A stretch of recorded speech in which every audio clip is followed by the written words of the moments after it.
Welcome to the WP-Tonic This Week in WordPress and SaaS podcast, where Jonathan Denwood interviews the leading experts in WordPress, e-learning, and online marketing to help WordPress professionals launch their own SaaS. Welcome back, folks, to the WP-Tonic This Week in WordPress and SaaS. It's episode 775. We've got a great guest here. I haven't got my co-host, Kurt. He's swan off to WordPress USA, but he will be back next week. We've got a great guest with us. We've got Jannis. I already have forgotten how to pronounce his name. I'm not going to, I'm going to let him do it. But he's the founder of WP Webhooks. So, Jannis, would you like to quickly introduce yourself to the listeners and viewers? Yeah, totally. So my name is Jannis. I am from Germany and started my career around 10 years ago as a web developer, creating websites for small businesses, and went on that path to find possibilities for automating things. And for me, it was always a big thing about how I can actually save time, how I can make the most out of my day. And that's how I became super, super interested into things like automation, especially for the web. And I started creating a product, which is called WP Webhooks, which basically allows you to create automations directly within WordPress. So you can connect different services together, let them talk with each other, and just make your life more free and free up the resources for things that actually matter for your business. That's great. In this episode, like I say, we're going to be talking about WP Webhooks. We're going to discuss some of the challenges in getting the business started and moving forward. I get the impression that Jannis is a bit of a digital nomad. Yes, we're going to probably kind of cover that as well a little bit. It should be a great show. But before we go into the meat and potatoes of this interview, we got a couple messages from our major sponsors. We will be back in a few moments, folks. Are you looking for ways to make your content more engaging? Sensei LMS by Automatic is the original WordPress solution for creating and selling online courses. Sensei's new interactive blocks can be added to any WordPress page or post. For example, interactive videos let you pause videos and display quizzes, lead generation forms, surveys, and more. For a 20% off discount for the tribe, just use the code WP-Tonic, all one word, when checking out, and give Sensei a try today. Hi there, folks. It's Jonathan Denwood here, and I want to tell you about one of our great sponsors, and that's Zolo.com. If you've got a WordPress website, a membership website, and you're looking to link it with a great financial management package, Zolo can provide this solution. So all your bookkeeping needs are done through Zolo. If you need new inbox email functionality and you don't want to pay the high charges that Google will charge you, Zolo offers a great email inbox platform. They've got over 50 apps and services that all integrate fantastic with WordPress at great value levels, and they almost always offer a fully functioning free product as well. So it's just amazing value. Also, if you're a WordPress developer or agency owner, Zolo are looking for great partnerships in the WordPress space. To get all this information, all you have to do, folks, is just go over to Zolo.com and they have the products that you're looking for. Thank you so much, Zolo, for supporting WP-Tonic and the Machine membership shows. It's much appreciated. We're coming back, folks. I just want to point out we've got some great special offers from the sponsors. Plus, we've got a curated list of the best WordPress plugins with some special offers linked to those as well. To get all these great goodies, all you have to do is go over to wp-tonic.com/deals, wp-tonic.com/deals, and you find all the goodies there. What more can you ask for? I don't know, but you're not going to get it.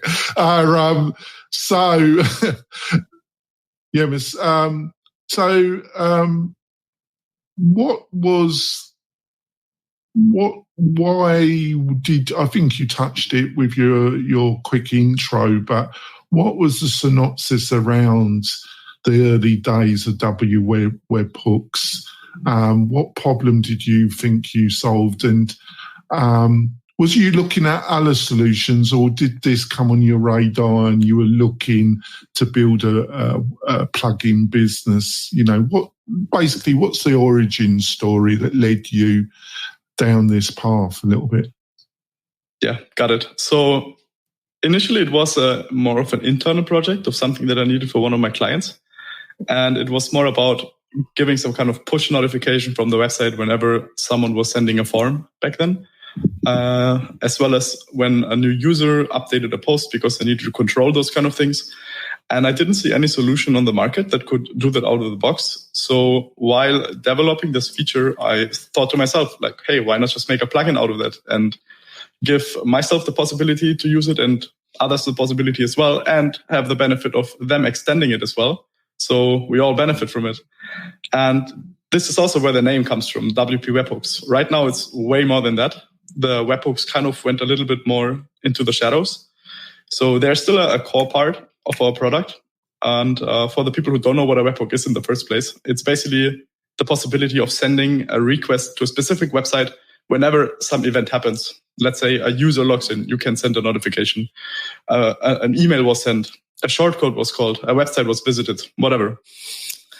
And with the time, we felt the need for actually connecting those kind of webhooks to some kind of workflow.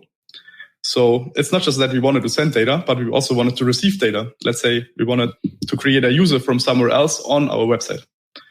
And those things came over time to our product. So we basically integrated actions and then allowed these kind of triggers and actions to be connected in a sense of workflow, which allows you to do cool things like when a WooCommerce order was created, you can send them a notification as an email. You can add that order to your accounting system. You can send the data to Make or Zapier and do a lot of other things that happen basically in the same row. So you can get rid of the whole manual process for something that usually a human had to do before. Yeah, that's fantastic. I kind of explained to people utilising our hosting and that ask about this. I kind of say that these kind of what you're offering are a kind of Zapier of WordPress, because they enable different. I know it's a lot more, but I have to give a quick answer to somebody that doesn't have the time to really delve into this. But because people don't realise that a lot of plugins, they have to spend energy and time providing their own add-ons that will communicate with other leading plugins in the WordPress community. So your type of solution kind of helps if there's no pre-built integration. Am I on the right track there? Yes and no. So definitely it helps if there's no predefined one, and either we have one available or one can be created. But also in a lot of cases when existing plugins have already a webhook integration, a lot of people still prefer to come to us. Just for the fact because we are specialized in webhooks. So our structure is way more advanced and they can do way more with it. It comes a lot to, for example, data formatting.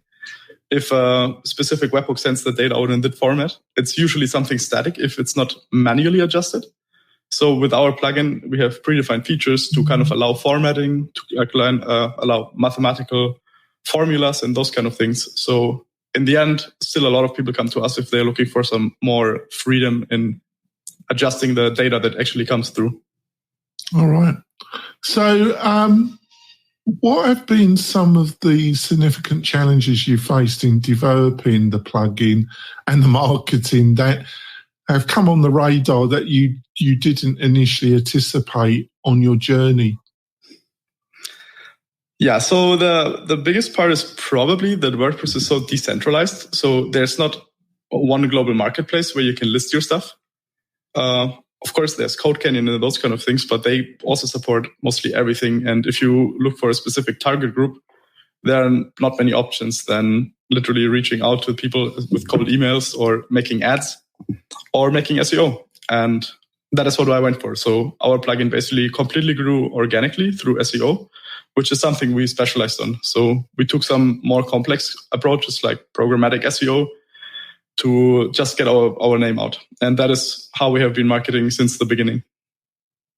What do you mean by programmatic SEO? Yes. It's basically a way of creating landing pages on demand whenever we release, for example, some new integrations. So whenever we have new objectives, we try to combine these objectives and create meaningful content on them dynamically.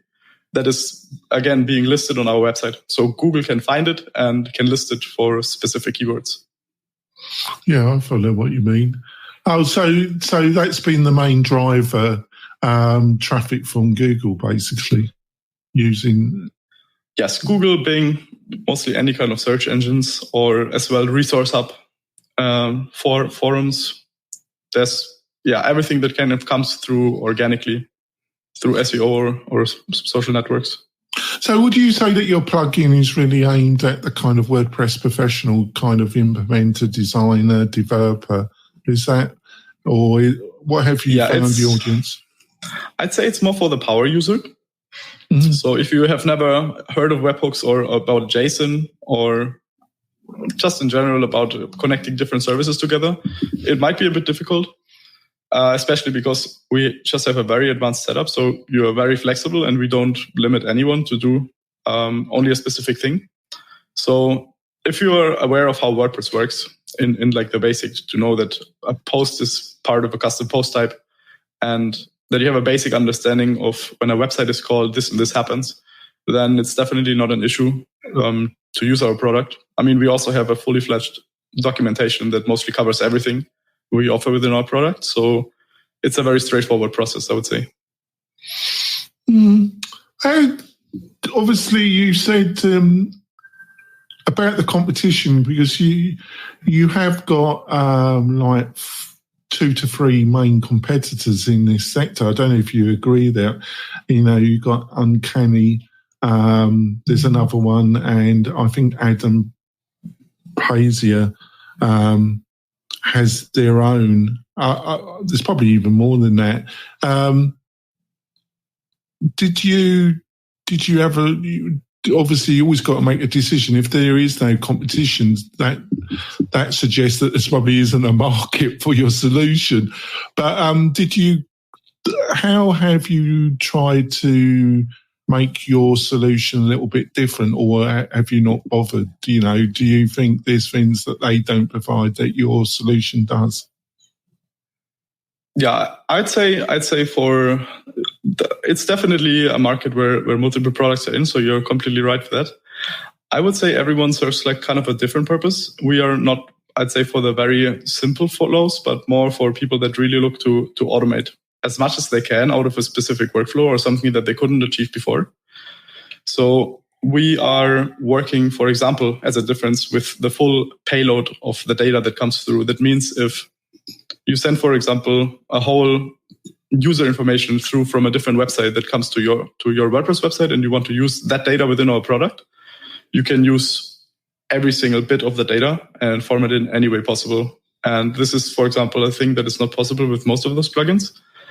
And it just comes more to the, I would say, more advanced features that we are taking care of. So our product is basically all developed to be a super stable, super fast and performance-oriented solution that can be leveraged by power users to make the most out of the WordPress website.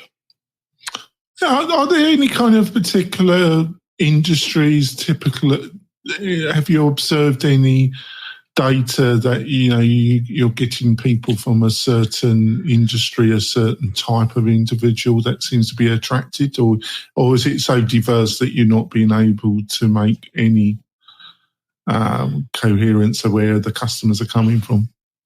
I'd say it's very diverse. There is everything from non-profits to bigger agencies and corporations that use automation. I'd say it is mostly everything that happens digitally. So stuff like real estate for listings, for example. Of course, e-commerce. Those kind of stores usually use those kind of solutions from us to integrate the stuff into the website. So to give a specific niche, it's very hard. But yeah, I would say everything that happens digitally. So probably more in the e-commerce branch or whatever is visible on a website, like with real estate agents.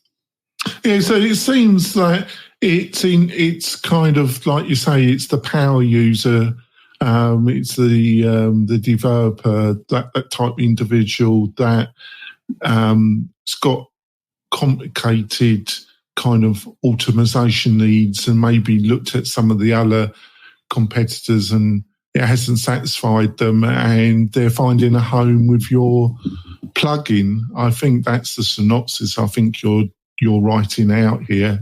Would I be correct? It happens sometimes that customers migrate from a different solution to us, for sure, if it comes to more complex scenarios. We have also a lot of people natively coming to us just because they find our landing pages and they see a fit in what we offer. And usually it's also a very simple thing to set up for them. So we also have features like exporting and importing different workflows. So you can just spread them through your network. And if you're an agency, for example, you can create them once and you can distribute them to all of your clients within a few clicks. Oh, well, that's really interesting. How did you develop that functionality? Was it something you envisioned at the beginning, or was it because you got feedback from your users? It came fully out of users' needs. So we usually get support tickets with feature requests, with integration requests. So we have a dedicated page for that as well on our website. And what we deem mostly necessary or important or just lucrative for the customer to have, that is something we focus on and we implement. So I'd say most of the features that we added afterwards, they actually came from our users and from their needs. How do you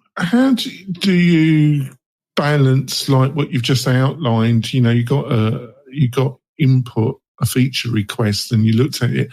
How do you, in your own mind, and I'd imagine everybody struggles with this, how do you judge what new features you'll build into the platform that are linked to the core philosophy, but don't mean that you build out, you lose focus, you know, you just add functionality and you end up moving into different areas and then you lose focus from the core need, the functionality that you originally built the plugin, the solution for, if that's making sense. Yeah, I get that part. So if it comes to core features, so something that any integration we have available can use, then it's something we usually integrate directly. If it's more specific requests, let's, for example, say someone wants to send a specific data in a different format, it is usually something that we don't implement from our side, but we give them a manual on how they can do it by themselves with either just some small little code snippets. Or if it's like a more complex project, let's say they want to completely customize it and display the data as well somewhere or store it in the database, then we also have partners that we can refer them to so that they can kind of extend that stuff. And we have a full integration available that our developers can use, for example, to create their very own integration. Let's say they have their own SaaS or like a SaaS business. They can also create their own integration and launch it for themselves that is directly working and harmonizing with our plugin. Oh, right. That's interesting. Yeah. So obviously I had to ask you this question, you know, because it's in the public interest. It's out there at the present moment. And I'm sure you've been thinking about it as well. What do you see as some of the opportunities around AI for your own? I don't know if you specifically see any opportunities for what you're offering and your own plugin and service. And also, what do you think? What do you envision that AI will affect WordPress in the medium term? Got any thoughts around that? Totally. So we actually dove into the AI space quite some time ago. I'd say in February when we started creating our first integration for our plugin with OpenAI. So you could back then already ask for completions from OpenAI and kind of integrate WordPress directly with it. So we had an example manual or a blog post back then that kind of allowed you to automatically create a post meta description using Yoast SEO within your WordPress website whenever you update a post. So it's those kind of small things. that kind of developed further. So I have a team in an agency that is currently building AI chatbots for a certain set of customers. That is not just WordPress based, but also integrates very well with our products. So we had some cases of that before. And how that usually works is you have, for example, some kind of support or AI persona of someone that has a WordPress website and sells, let's say, online courses, or they are influencer. And their customers or their, I'd say, whole community can talk with a virtual version of themselves, like of the influencer, and then interact directly with the WordPress website in the sense of that they can share their email to get some extra information, and it's added to a newsletter using Mailster plugin, for example, and those kind of things. So we see the trend a lot for people to move towards chatbots on WordPress because they integrate very well with AI and just allow a completely new world of interacting with the website as well as with the actual person that's behind it. All right. And how do you see what do you think AI will affect WordPress? Obviously, there's been some products around helping you write copy, but then recently there's been a couple of products that will build a whole website depending on what information you give. I haven't made my own mind up about those. Are there any opportunities that you think that are coming up on the radar that you think people haven't thought about? 100%. Every day there's something new coming out. It's becoming more complex, and I think something we are all fighting with at the moment is something called the token limits when you talk with API or with AI API request. Let's, for example, say you want to ask the AI something about a specific document, but the document has 100 pages. You are basically incapable of sending that data specifically to the AI and get an answer that is trained based on that specific document that you give it. And that is mostly because the AI just doesn't have the resources yet to get all of the data. So there's some intermediary stuff happening where you can pre-save data in something called a vector database. It's a bit more technical, but you can retrieve data from there and then pretend like you actually get the data back. And I just mentioned that for the fact that it's basically a workaround, which means there's no completely final solution there to actually get the AI as far to understand very, very long and complex topics, which is also part of this dynamic website creating process that is happening at the moment. So I saw a lot of websites implementing those kind of solutions. So like you mentioned, that you can kind of copy a website or you enter a prompt and it will create that website dynamically for you. Yeah. But it's still very limiting because the AI just doesn't have the capacity in the sense of tokens to actually build something meaningful on a larger scale. So it is possible, but there are still a lot of workarounds involved. And I guess the more we advance, the more complex and better solutions we will see. So this is definitely something that becomes a thing. And it's also something that a lot of people will start leveraging in one way or the other, either for advertisements that are dynamically created specifically for their target group, or for lead generations, or for internal tools. So there are millions of possibilities right now, and it's definitely a good time to look into it.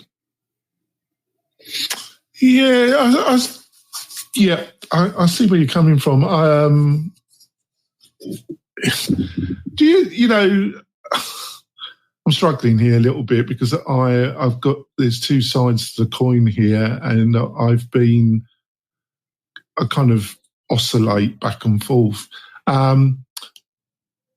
Because these are language models based on advanced mathematics, but the system doesn't understand, because we don't. I was going to say it doesn't really understand. Is it not? It doesn't understand the meaning of things. It's utilising speed and advanced mathematics to recognise patterns and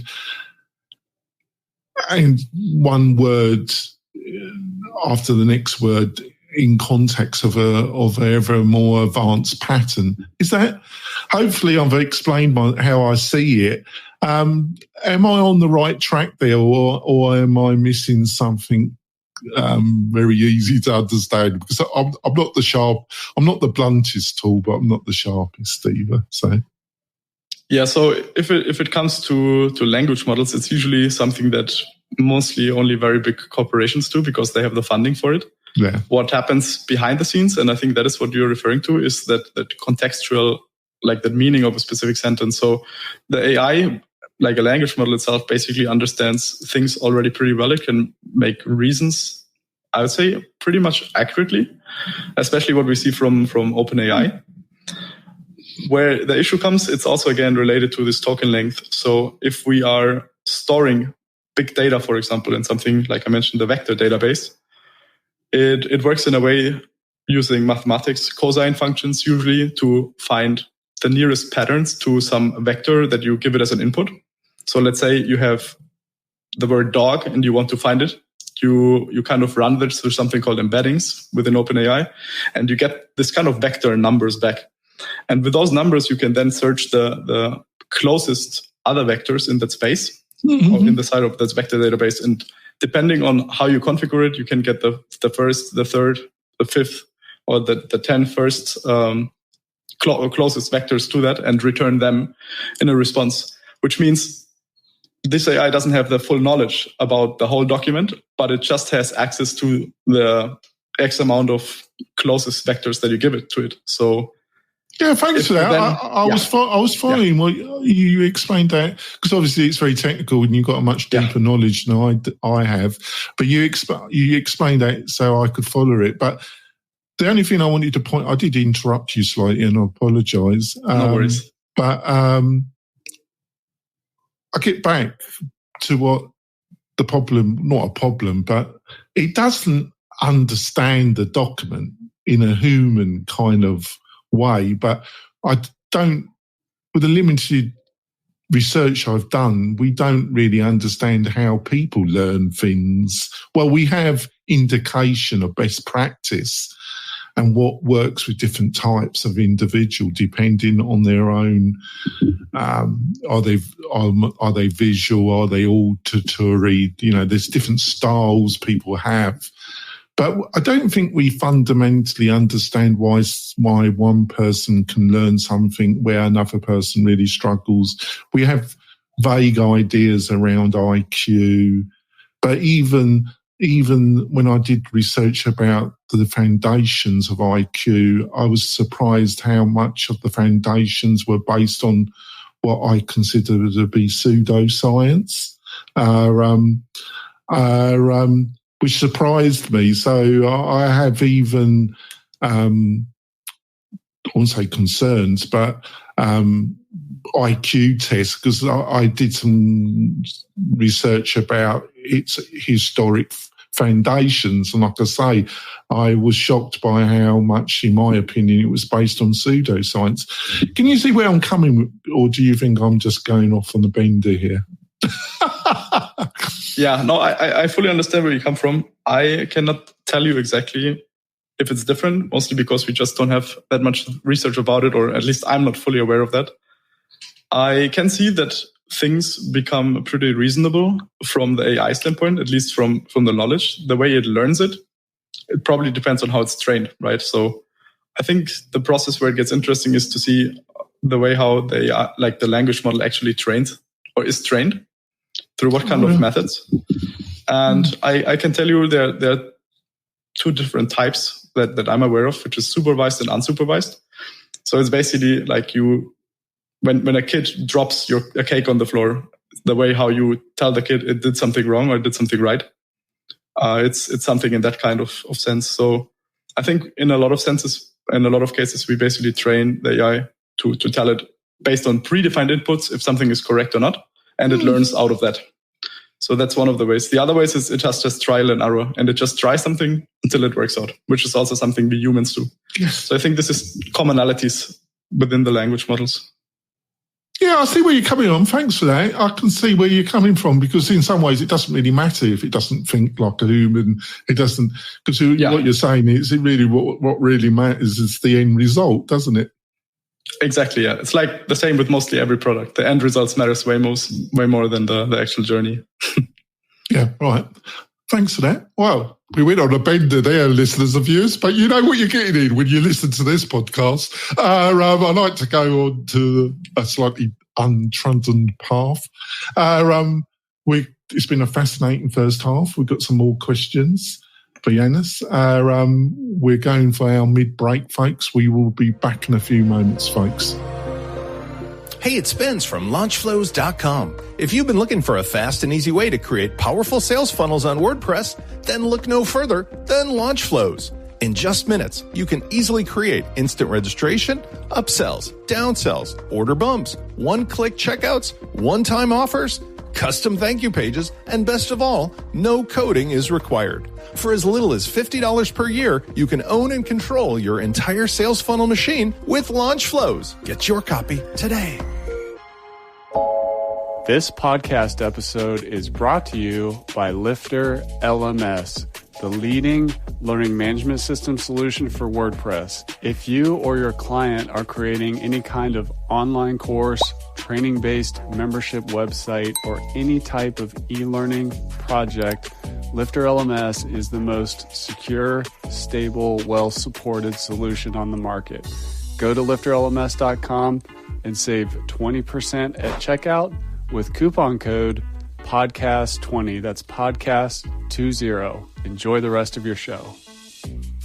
We're coming back, folks. I just want to point out, if you're a WordPress freelancer professional and you're looking for a great hosting partner, but a lot more, why don't you look at WP-Tonic?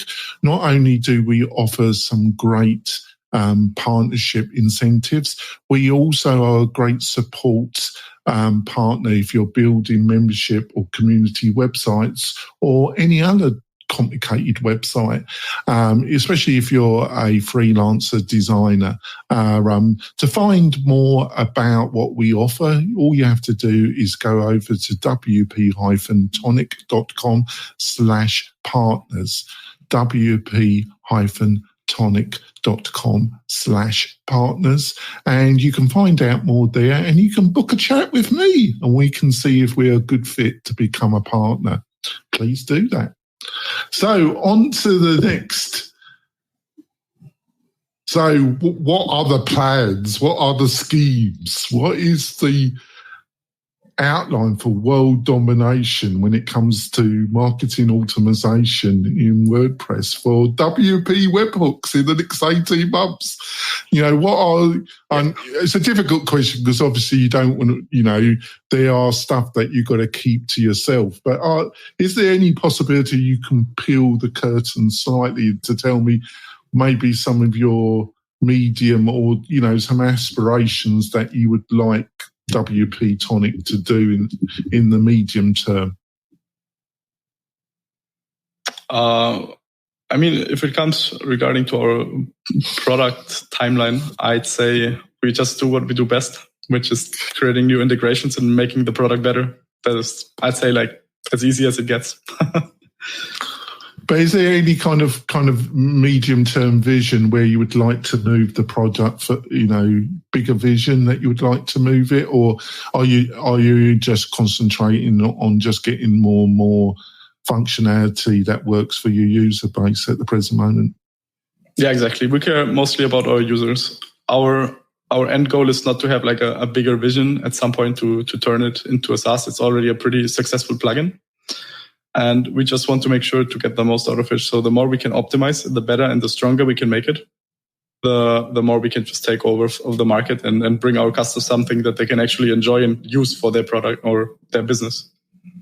So why, obviously when you agreed to come on the show, I did a little bit of research about you, because I can't even remember where you came on my radar, but I think I was actually looking at your product actually, and you seem an intriguing guy. So I did some research, and why have you decided to try and build a product in the WordPress space? Because I would imagine you could have gone the SaaS route. What interested you about the WordPress and building a plugin product in that space rather than going the SaaS route? I think it was mostly because I was already working with WordPress and the plugin basically came out of a customer's need. So I didn't want to reinvent the wheel and start from scratch again. So I already had something that we built up on, and we saw some really good responses back then. So I just decided to pursue that and continue. And in the beginning, it was just like a little side hustle until we saw there's really a lot of people needing something like that in their business. And that's just when we started focusing more onto that. Yeah, that's basically it. So like I say, when we were chatting before we went live, you're based in Dubai, and I think you're a bit of a digital nomad. I think when we were having our initial chat before we went live, you agreed to that. So, first of all, what's it like living in Dubai? How long have you been there, and what's the kind of tech WordPress culture in Dubai like? I'm mostly traveling. I have been for the last 2 years, I would say, since COVID, more often here because it's very convenient and the internet connection is just great. So it's a very simple and amazing place to work from. And you have a really cool and motivated community that is especially as well younger, and they're very tech savvy. So there's a lot for me to learn from them, and I can give the same back for the automation needs. I would not say there's much happening with WordPress, but it's a really good spot for me to switch to things like WordCamp Asia and WordCamp Europe, which is surprisingly the exact same amount of time away. And it makes things just very convenient. It's a really nice hub spot, like a really nice spot to travel all around the world. How do you cope? Well, you're probably not there in the summer, but how do you cope with the heat? I'm English. I'm just used to gloom and rain and more gloom. That's what I'm used to. Living in somewhere like Dubai, I can't live in Las Vegas. So I live in an alpine area. There's a lot of sun, but the heat, I just cannot cope with heat. How do you cope with it, or don't? Do you just go somewhere else when it gets too hot? I'd say it's something you really get used to. I'm originally from Germany, so we also didn't have the hottest summers back then. So when I came the first time, I can tell you it was really hot. It was really, really hot, and that was during the summertime. So oh my God. Back then it was very intense. Now I'm even here sometimes with 40 degrees, 45 degrees, and I'm perfectly fine. So it all switched a little bit. You kind of get used to it, and at the moment I actually appreciate it in some way. It's very interesting. Because here you still have the convenience. It's not like you're forced to be outside, because you walk a couple of meters, you can go into a mall and it's all under AC, so it's really fresh.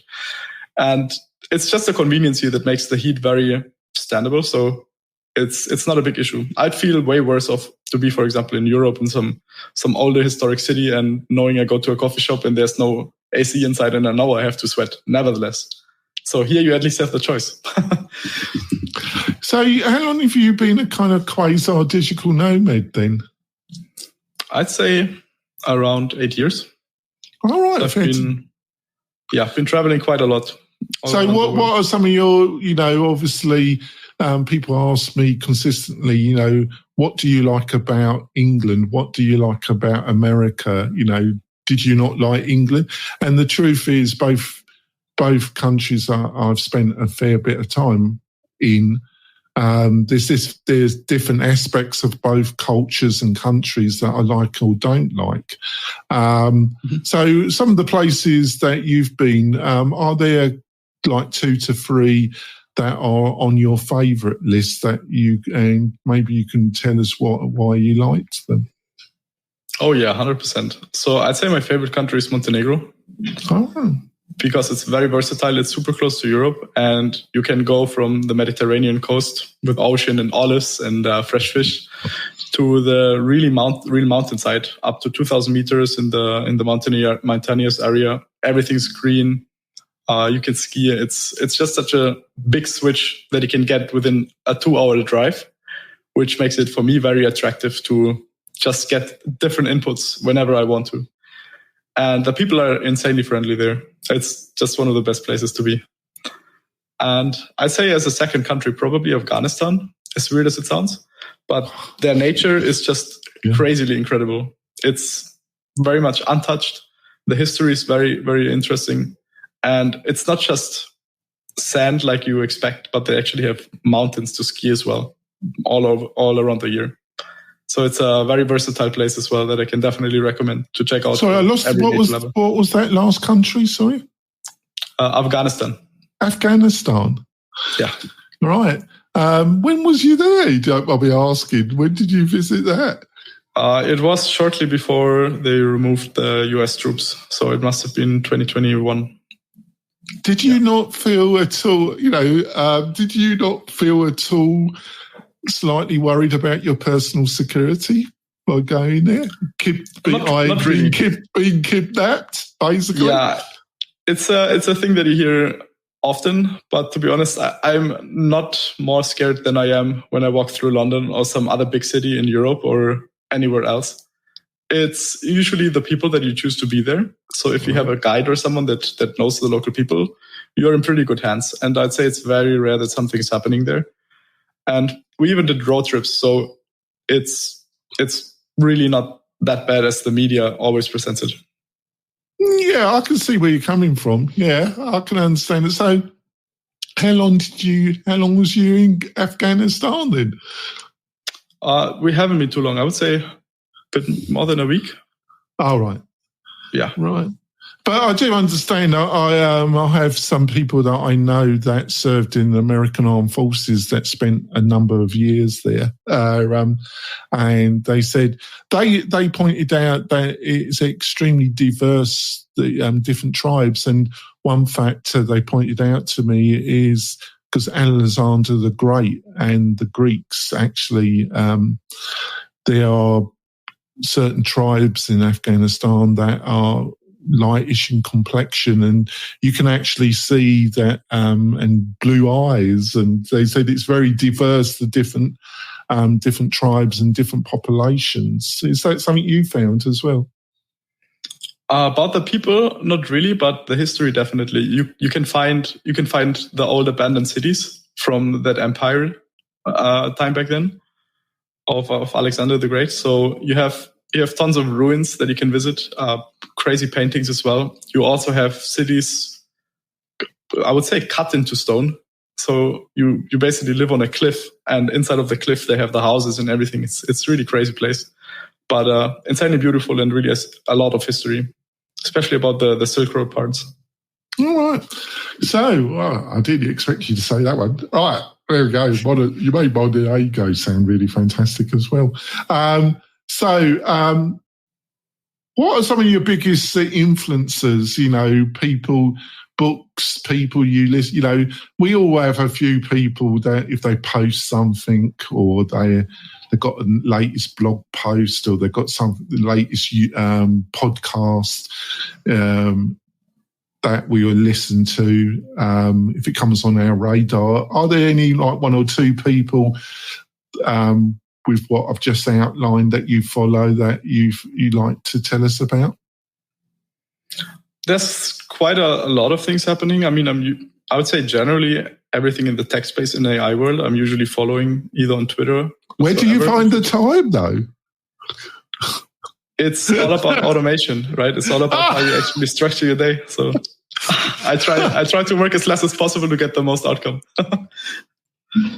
Yeah. So is there any particular influencers that you? There is not in the automation space, but I would say business wise and personality wise, and that's Alex Hormozi. Pretty famous name. I don't think there are many people don't knowing about him, at least at this point. What do you like about his content? What have you learned from his specific materials? That, like he always says, he gives the value out for free and sells the implementation. I think that's one of his big concepts.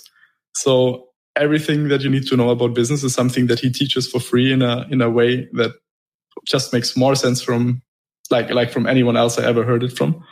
So it just opened for me the doors to understand things better that I did wrong in the past, and what I can do now to make things better, faster, and more efficient. So he's just a genius behind telling you how to execute a business in a way that you can actually scale it properly. All right, thanks for that. My last question. I'm English, so obviously my childhood, I watch a lot of Doctor Who and the TARDIS. I don't know if you understand what I meant there, if you ever watched any Doctor Who. So if you had a time machine, a TARDIS, and you could go back at the beginning of this journey with WP Webhooks, what is there like one or two things you wish you could tell yourself that you wish you knew now? Don't work for perfection, but work for the results. I think it's one of the biggest ones. That's a good one. We are so thrown towards perfectionizing everything, which is something that I did as well. So I can tell you that our plugin structure is one of the most solid things ever. But in the beginning, it didn't matter. It didn't matter much because you first need to get your name out and you actually need to get people. So turning that around, we could have probably been already at a way higher point that we are now, which is something that I learned now. Everything is going well, but it could have been better. And that is something that I learned. And I can just emphasize for everyone to not lose yourself in the details and move on with something that works and optimize it and perfectionize it along the way. Yeah, I think that's an excellent point you've made there, actually. But I think it also comes from the startup community, like a minimum viable product. I think getting something that actually does something, but it's really like what you say, getting it out there and getting the message and building those relationships. And if you spend too much time, obviously the thing's got to do something for the target people, to the community that you're trying to build influence in. But you can overdo it, and a lot of people do overdo it, don't they? So just kind of follow up through a few questions before we finish.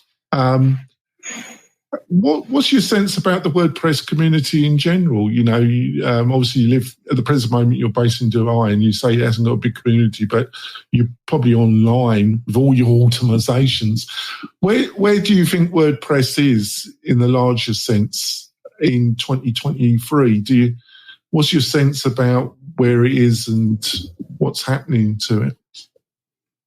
Do you mean like from a point of like the coverage of WordPress or the community? I was trying to be very vague because I didn't want to influence you with my own take on that. So whatever you want to take it, but I was trying not to give you any guidance there. Influence you. That's okay. I'd say I start with the community because I think that was the biggest pain point over the past years because, like I mentioned earlier, it's very decentralized. So there are not many platforms where people from a specific WordPress space come together. But from my experience, the first one I actually ever came in contact with was Codeable, since it's basically a developer platform where you can hire the 1% of developers. And I joined them back then, which was a really good step forward because we finally had a little community of developers that we can talk to each other, we can exchange knowledge. And after that, for a while, there was nothing happening until I actually discovered Post Status, which is apparently a membership where they bring WordPress techie and power users and agency owners, business owners, whoever together to just talk and exchange and try to make WordPress a better place, develop better products, and just help people to grow. And this is something that for anyone out there that is actually involved in WordPress, you should check out Post Status. It's a great place to just connect with people from the industry.